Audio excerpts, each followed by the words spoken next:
ഇന്നത്തെ വലിയ പ്രതിഷേധമാണ് ഉയർന്നു വരുന്നത് യുവാക്കളുടെ ഭാഗത്തു നിന്ന്. ഈ വലിയ അനീതി കേരളത്തോട് കേന്ദ്രം കാണിക്കുന്നു. കേന്ദ്ര ഗവൺമെന്റ് കേരളത്തോട് കാണിക്കുന്ന അവഗണന എന്ന് പറയുന്നത് ജനങ്ങളോട് കാണിക്കുന്ന വെല്ലുവിളിയാണ്. ജനങ്ങൾക്ക് നൽകേണ്ടുന്ന ആനുകൂല്യങ്ങൾ നൽകാനാവാതിരിക്കുന്നു എന്നുള്ളതാണ് ഏറ്റവും പ്രധാനപ്പെട്ട കാര്യം. അപ്പോൾ അത് ജനങ്ങളാകെ ഏറ്റെടുത്തിരിക്കുന്നു എന്നുള്ളതാണ്. ഇതൊരു മനുഷ്യ മതിലായിട്ട് മാറുകയാണ്. ഇപ്പോൾ നിങ്ങൾ കാണുന്ന ഈ മനുഷ്യ ചങ്ങലയല്ല, ഇതൊരു മനുഷ്യ മതിലാണ്. ആ മതിൽ ഒരറ്റം മുതൽ മറ്റൊരറ്റം വരെ രൂപപ്പെട്ട് വരുന്നു എന്നുള്ളതാണ് നമുക്ക് കാണാൻ.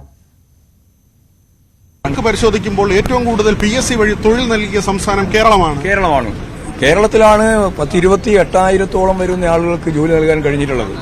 ബംഗാളിൽ 6,000, അതുപോലെ തന്നെ യു പിയിൽ ഒരു 7,000 ഇങ്ങനെയാണ് തൊഴിൽ നൽകിയത്. ഇവിടെയാണ് 28,000 ആളുകൾ. തീർച്ചയായിട്ടും ആ കണക്കുകൾ ഉൾപ്പെടെ നിരത്തിക്കൊണ്ട് തന്നെയാണ് ഇന്നത്തെ ഈ സമരത്തിൽ ഇടത് നേതാക്കൾ പങ്കെടുക്കുന്നത്. CPM നേതാക്കൾ അല്ലെങ്കിൽ DYFIയുടെ നേതാക്കൾ പങ്കെടുക്കുന്നത്.